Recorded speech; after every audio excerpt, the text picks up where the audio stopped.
Pessoal, vamos falar sobre a situação lá na Ucrânia, o que mudou nas últimas horas na linha de frente. Vamos falar sobre a visita do Zelensky a Izium. Sim, o Zelensky está na frente de batalha em Izium neste momento. E vamos falar também sobre algumas alternativas sobre avanços ucranianos na região de Luhansk. Não é coisa confirmada, mas parece ser bem interessante. Vamos dar uma olhada sobre isso.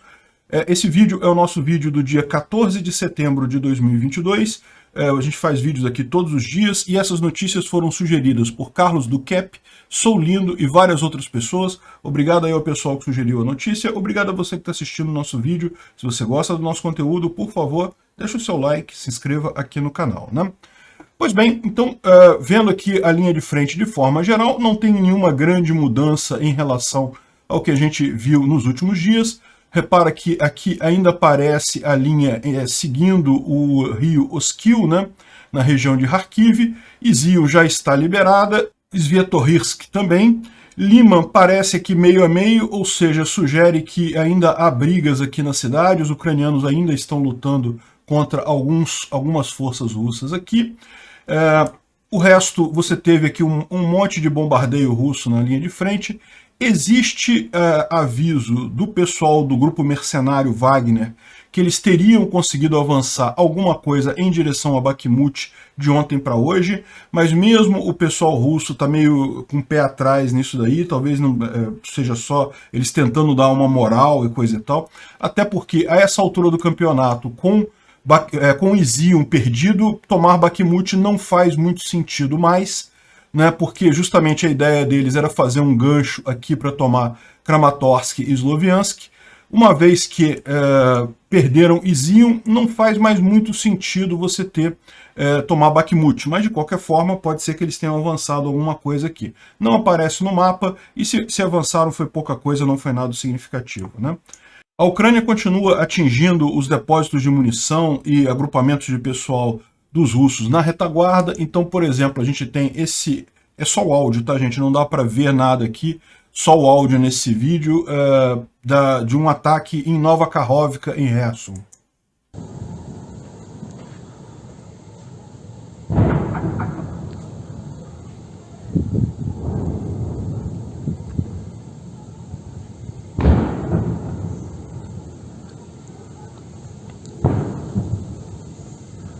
Это прилеты.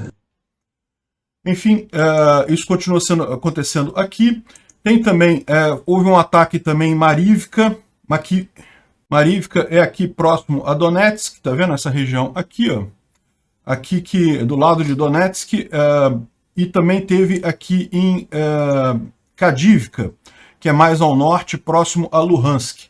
Em Kadivka foi justamente um ponto que estava sendo usado pelos russos para reagrupar as tropas. Lembra que os russos estavam falando em reagrupar as tropas? Pois é, justamente aqui em Kadivka, nessa região que é uma base muito grande lá dos russos, fazia parte antes da, entre aspas, República Separatista de Luhansk. Então, os russos estavam reagrupando aqui e os ucranianos atingiram as tropas que estavam em reagrupamento, né? Também teve esse ataque aqui em Debaltsev, que é uma outra cidade aqui. Foram os vários ataques ucranianos nessa região, né?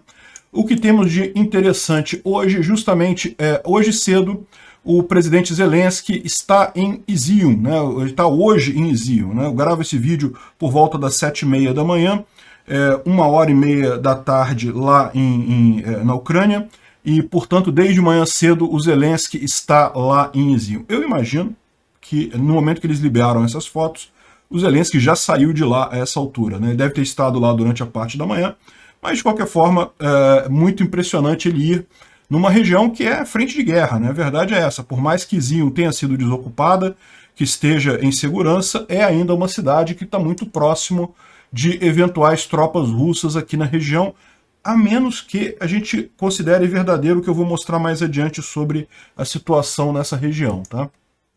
Então ele esteve lá, tirou foto com os militares e coisa e tal, e o pessoal está falando, muita gente fala assim, mas isso não quer dizer nada, né? Que diferença faz ele ir lá visitar os militares e coisa e tal, mas na verdade é o que eu falo, esse tipo de guerra de imagem, guerra de comunicação, o Zelensky está dando um banho no Putin, né? o pessoal começa a fazer até as piadinhas com o Putin, como é que o Zelensky trata os soldados dele, como é que o Putin fala com os soldados dele, né? Aquela enorme reunião, isso aqui com os generais, os principais comandantes militares dele, tá aqui, né? E o Zelensky lá na frente de batalha tirando foto com soldados e coisa e tal, né? Enfim, esse tipo de coisa pode não parecer algo significativo, mas lembra, essa guerra é uma guerra multidimensional, uma guerra que existem atuações aí em vários aspectos, e a imagem que o Zelensky tem projetado nessa guerra é muito importante até para a Ucrânia conseguir apoio do Ocidente, conseguir apoio de outros países. Ele está dando um banho no Putin nesse aspecto, assim, botou o Putin no chinelo, esfregou a cara do Putin no chão, nesse aspecto de comunicação, né? Realmente mais um ponto para o Zelensky aqui. É lógico, de fato, militarmente não faz diferença, mas o eixo militar nessa guerra, meu amigo, é apenas um dos vários aspectos que são importantes, que são críticos para essa guerra, né?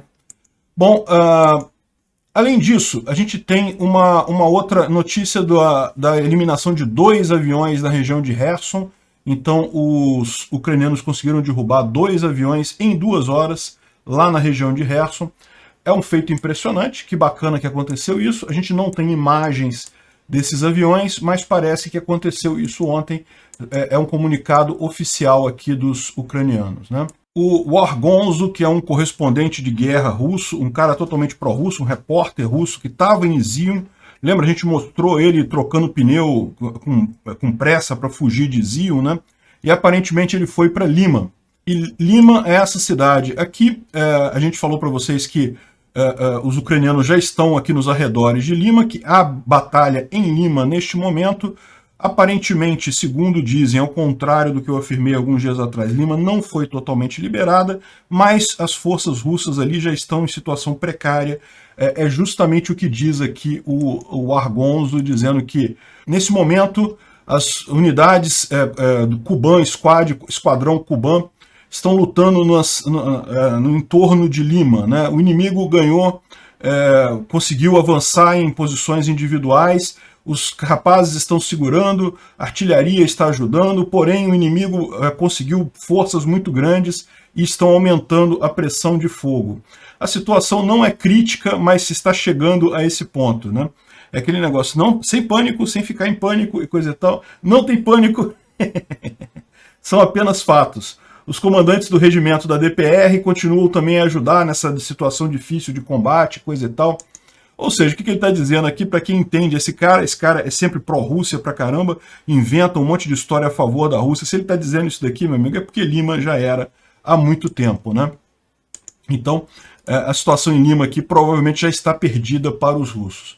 E daí, tem esse correspondente de guerra aqui, ó, o senhor Chuck Farrer, que está reportando com base em informações que ele tem, segundo ele, do governador de Luhansk, que a situação, na verdade, é essa daqui, ó. Então, olha só, vou até tirar minha cabeça aqui para explicar melhor para vocês o que está acontecendo. Mas olha só, esse aqui seria um mapa dessa região aqui de Izium, né? Izium está aqui à esquerda nesse mapa. Ainda há, segundo ele, um grupo de russos nessa região que estão sendo debelados. A essa altura já estão circulados, né, já estão sem saída nesse ponto aqui. É justamente na margem esquerda do Oskil, do rio Oskil. E em Lima também ainda tem algum tipo de tropa russa aqui, mas segundo ele diz, né, a gente sabe que Svatohirsk já foi tomada de fato pelos ucranianos e eles já fizeram esse avanço aqui. Na visão dele, essa área toda aqui à esquerda do rio Oskil já foi limpa, ou digamos assim, já foi liberada pelos ucranianos. Svatov está aqui no limite, né? Segundo eles, a P-66, que é essa estrada aqui, que liga Crimina a Svatov, ela já está na mão dos ucranianos, e Crimina também já está na mão dos ucranianos. E a batalha atualmente está justamente no norte de Severodonetsk e Lysychansk. É aquele negócio, não dá para saber exatamente se isso daqui é verdadeiro ou não. Não tem muita gente falando, corroborando esse tipo de coisa. Apenas o governador de Luhansk, que, bom, como ele é o governador de Luhansk, ele tem interesse que Luhansk seja liberado, né? Ele é o governador ucraniano de Luhansk. Então a gente deve tomar essa informação aqui com um certo grão de sal, aí, com uma certa, né, hesitação, né? Enfim, mas não é de todo impossível, não. É o que eu estou falando.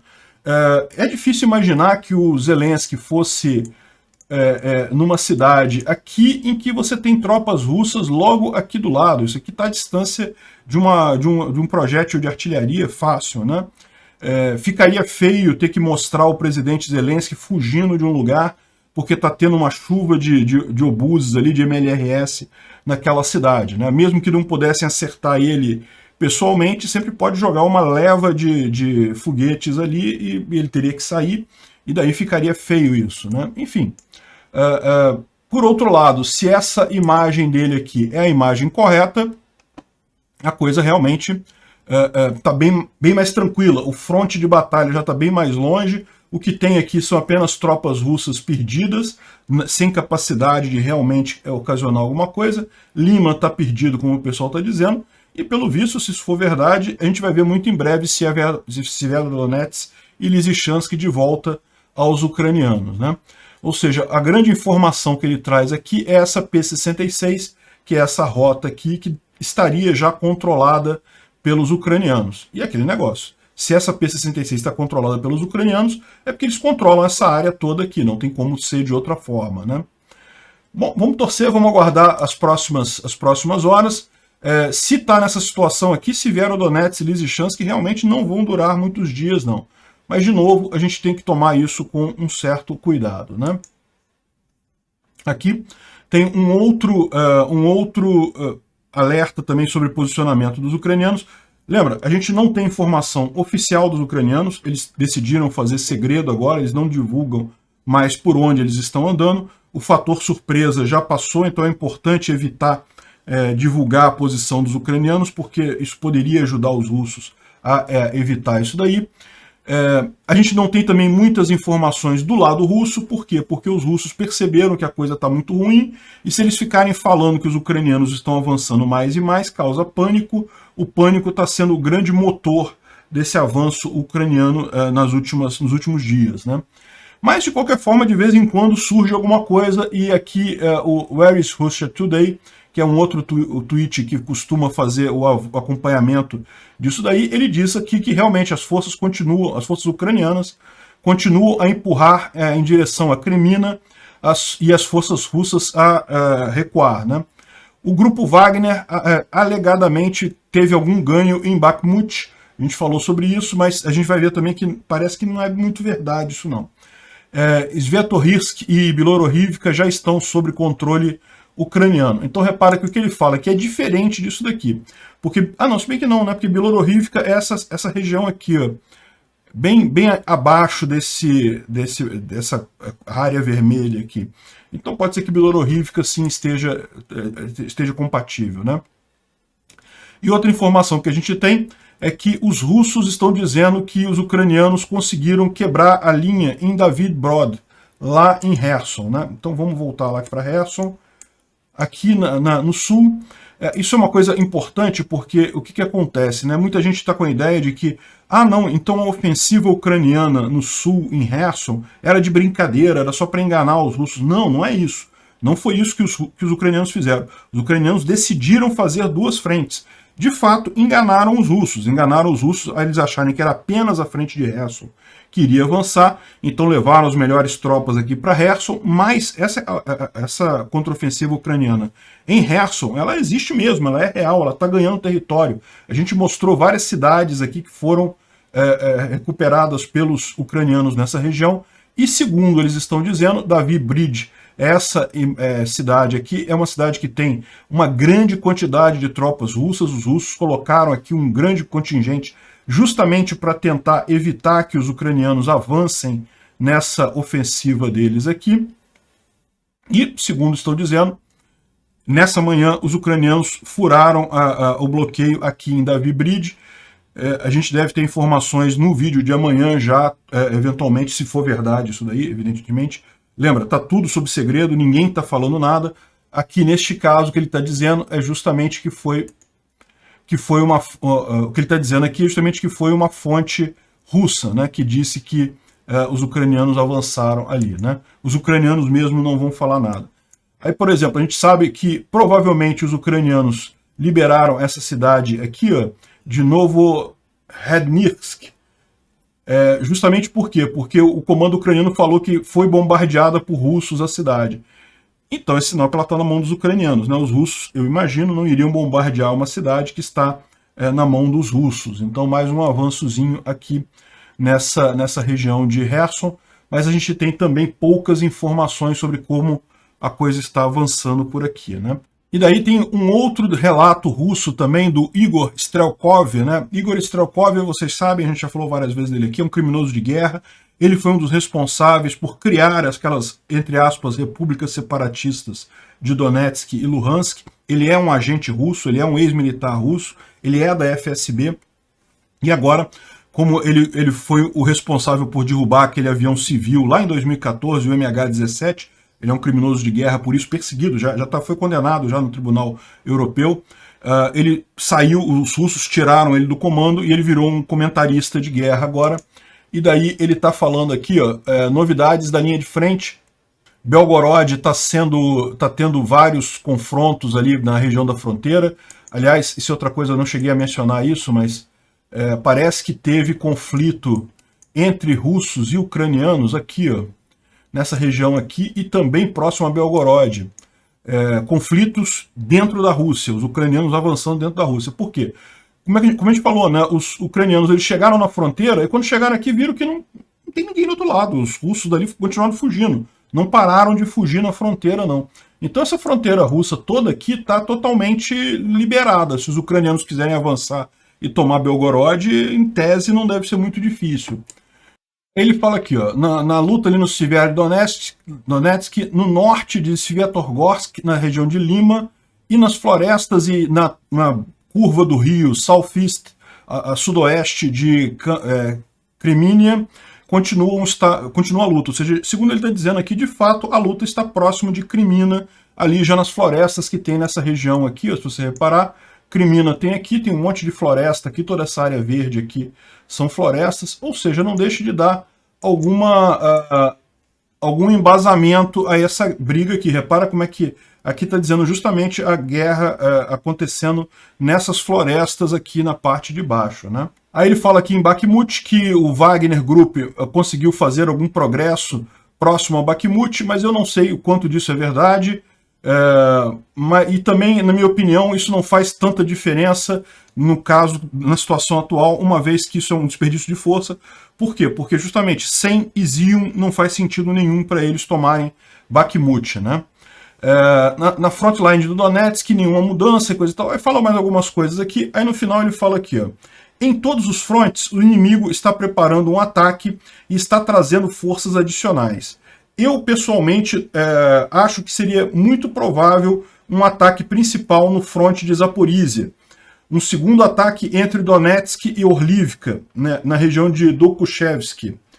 E, enfim, o que ele está falando é justamente, olha só, se preparem porque a Ucrânia preparou mais coisa, vai vir mais contra-ataques aí, mais contra-ofensivas, né?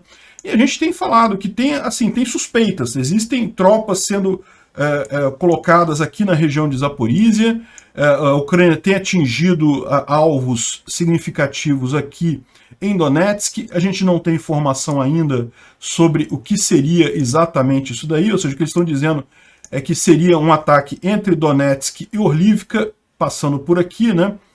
Seria o eixo principal desse novo ataque, ou então aqui em Zaporizhia. Me parece que Zaporizhia seria um alvo muito melhor, na verdade, porque justamente traria muito mais dor de cabeça para os russos, mas enfim. Repara como mesmo o Strelkov está preocupado com esse avanço, né?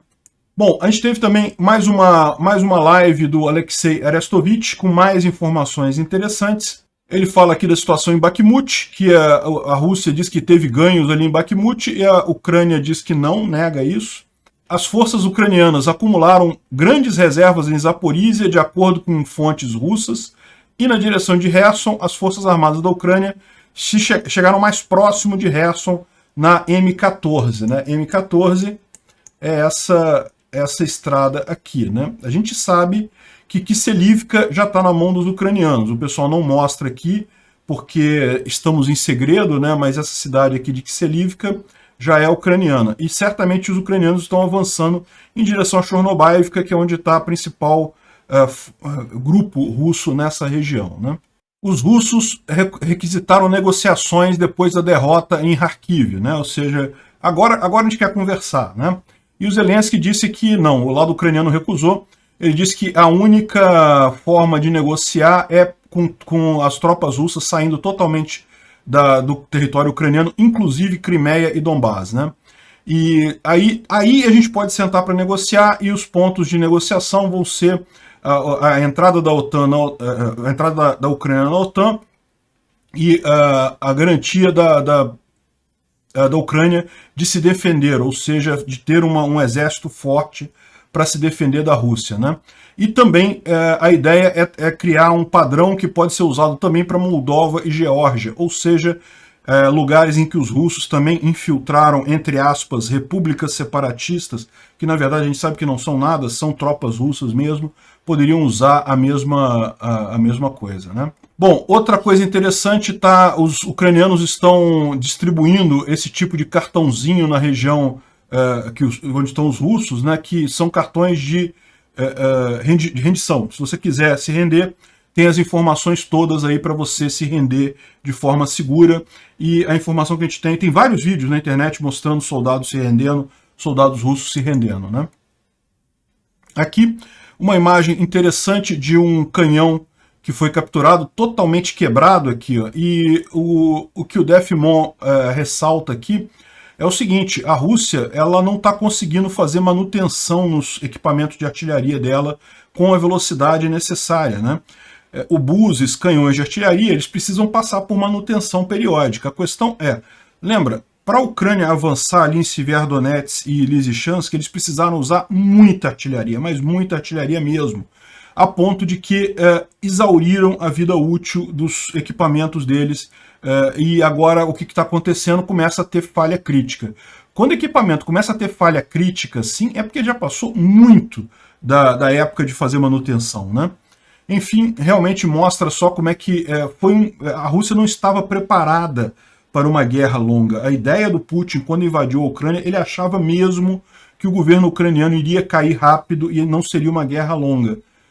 Agora estão colhendo as consequências dessa ideia idiota, né? Bom, viram esses caminhões passando com esse tipo de estrutura metálica aqui, indo em direção a Kherson. O que eles vão fazer? Vão construir uma ponte? Vão construir uma alternativa? Vão consertar uma ponte na região? Ninguém sabe, né? O fato é que os russos estão numa armadilha ali, não conseguem sair da margem direita do Dnipro, e daí estão recorrendo a essas coisas absurdas, né?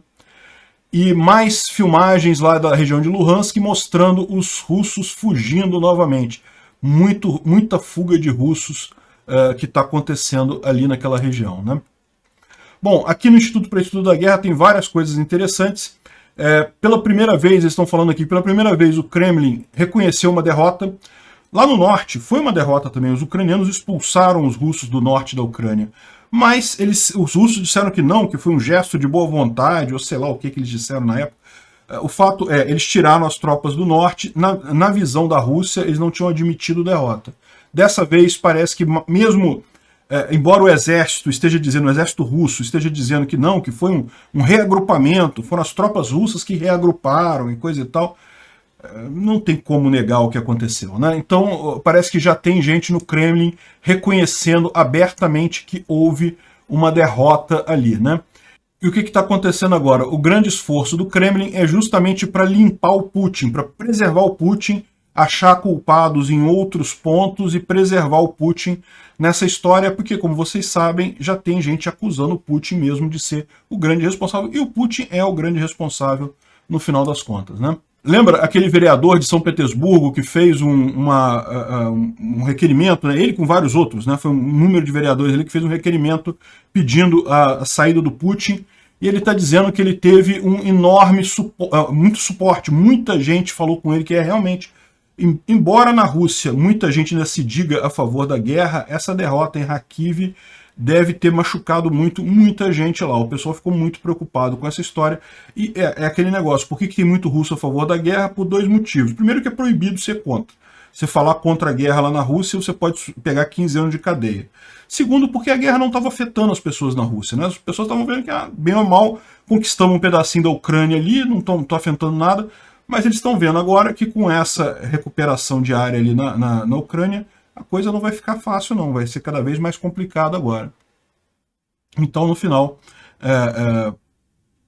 o vereador que fez isso teve muito apoio. Ele perdeu o cargo, tá? Ele foi, lógico, traição, coisa e tal. Esses vereadores todos que falaram contra Putin estão sendo investigados, perderam o cargo, foram afastados e coisa e tal, mas ele está falando do enorme suporte que ele teve de um monte de gente falando, você tem razão, você fez a coisa certa. Quem é que vai ganhar essa guerra? O bom senso ou a propaganda do Kremlin? Vamos ver nos próximos dias, né? Aqui uma informação importante, repara como a exportação de grãos da Ucrânia caiu muito no início do ano, devido justamente ao bloqueio do Mar Negro, mas agora já está chegando num ponto quase o normal deles lá, né? Ou seja, esse mês de agosto, normalmente a Ucrânia exporta 6,8 bilhões de toneladas, ou milhões de toneladas de grãos, e chegou a 4,5 milhões de toneladas. Ainda é menos do que o normal, não vai ser igual um ano normal, até porque muita gente não está conseguindo nem colher os grãos devido à guerra, mas repara como é que o comércio já está chegando quase que a normalidade aqui lá na Ucrânia, né? Pessoal, recomendar para vocês mais uma vez o canal do Alex Silva, Alex Silva 3.0. Alex Silva é um instrutor de tiro que está lá na Ucrânia, faz uns vídeos muito bons. Ele tem estômago para fazer uma coisa que eu não tenho estômago, que é ficar rebatendo o pessoal, as russetes que tem por aí. Então, quem quiser dar uma olhada no canal do Alex Silva, eu vou deixar o link na descrição desse vídeo e no primeiro comentário. Vale muito a pena dar uma olhada no canal dele lá, tá? Ele faz uns vídeos também mostrando algumas coisas lá na Ucrânia e coisa e tal. E ele é brasileiro, já morava lá antes da guerra e é instrutor de tiro lá no exército ucraniano, né? Bom, a Rússia, como a gente já falou no vídeo de ontem, está com problema de mandar pessoal para a Ucrânia. As pessoas não querem ir mais para a Ucrânia. Eles suspenderam o envio de novas unidades devido à recusa massiva de pessoal de participar em operações de combate, né? Muita gente está falando justamente que isso só deixa Putin uma solução, que seria decretar guerra, porque se ele decretando a guerra, aí as pessoas não têm mais essa opção, elas são obrigadas a ir para a guerra. Mas talvez seja até pior para o Putin, porque como tem tanta gente assim que não quer mais entrar nessa guerra, isso vai acabar gerando pressão contra o Putin, né? Bom, saiu uma notícia bem interessante de que a Rússia gastou milhões de dólares em várias campanhas políticas no mundo todo, né? Veja, eu não duvido disso, tá, que a Rússia tenha gasto esse dinheiro, acho que gastou sim, mas eu vejo isso com muito cuidado, porque achar que isso aí vai fazer alguma influência no final das contas não é tanta verdade assim. A gente toma pelo Brasil. É possível que os russos tenham colocado dinheiro em campanhas de candidatos políticos aqui no Brasil? Eu não duvido nada que o pessoal do Lula recebeu grana disso daí, e não duvido nem que o Bolsonaro não tenha recebido, não descarto nada. O fato dessas duas pessoas apoiarem a Rússia me soa muito estranho. Mas o que eu falo isso não faz tanta diferença assim. Lá nos Estados Unidos tem essa grande ideia de que, não, Trump só ganhou porque teve o apoio russo e coisa e tal. E, gente, tem que tomar muito cuidado com isso. Trump pode ter tido apoio russo? Pode. Isso fez diferença? Foi significativo? Eu acho que não. A prova maior de que essa suposta manipulação russa das informações não faz efeito é justamente a guerra da Ucrânia. Embora a Rússia tenha botado todos os esforços possíveis para tentar convencer as pessoas de que não, é equivalente, Rússia e Ucrânia, os dois têm um questionamento. Não, não é isso. Esse caso não tem nenhum questionamento. A Rússia invadiu a Ucrânia, ponto final. Todo mundo percebe isso. A maior parte das pessoas vê isso claramente.